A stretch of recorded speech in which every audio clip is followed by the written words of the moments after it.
અમદાવાદમાં વધુ એક ડિજિટલ એરેસ્ટની ઘટના સામે આવી છે, જેમાં અમદાવાદમાં આઈટી કંપનીમાં નોકરી કરતા યુવકને અજાણ્યા વ્યક્તિઓએ ફોન કરીને મુંબઈ ક્રાઇમ બ્રાન્ચના અધિકારી તરીકેની ઓળખ આપી મની લોન્ડરિંગનો કેસ થયો હોવાનું જણાવીને ડિજિટલ એરેસ્ટ કર્યો હતો.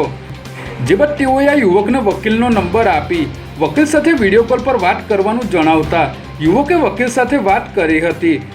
ત્યારબાદ યુવકના ખાતામાંથી વકીલે પોતાના ખાતામાં 97,000 રૂપિયા ટ્રાન્સફર કરાવી લીધા હતા. ત્યારે સમગ્ર મામલે સોલા હાઈકોર્ટ પોલીસે યુવકની ફરિયાદના આધારે ગુનો નોંધી કાર્યવાહી હાથ ધરી છે.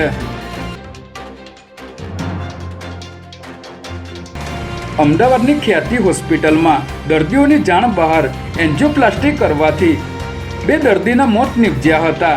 જે બાદ પ્રધાનમંત્રી જન આરોગ્ય યોજના હેઠળ કૌભાંડ આચરવામાં આવતું હોવાનો ખુલાસો થયો હતો. ત્યારે આ યોજનાને લઈને ગાંધીનગર ખાતે આરોગ્ય મંત્રી ઋષિકેશ પટેલના અધ્યક્ષ સ્થાને બેઠકનું આયોજન કરવામાં આવ્યું હતું, જેમાં યોજના અંગે નવી એસઓપી તૈયાર કરવાની અને ખામીઓ દૂર કરવાની સૂચનાઓ આપવામાં આવી હતી.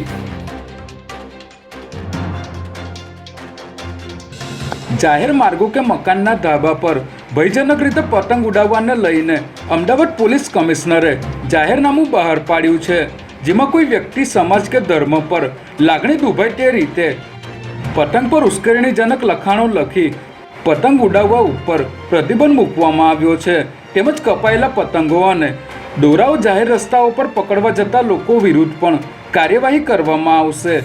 સાથે જ ચાઇનીઝ દોરી અને તુક્કલ વેચવા પર તેમજ ઉડાવવા પર પ્રતિબંધ મૂકવામાં આવ્યો છે.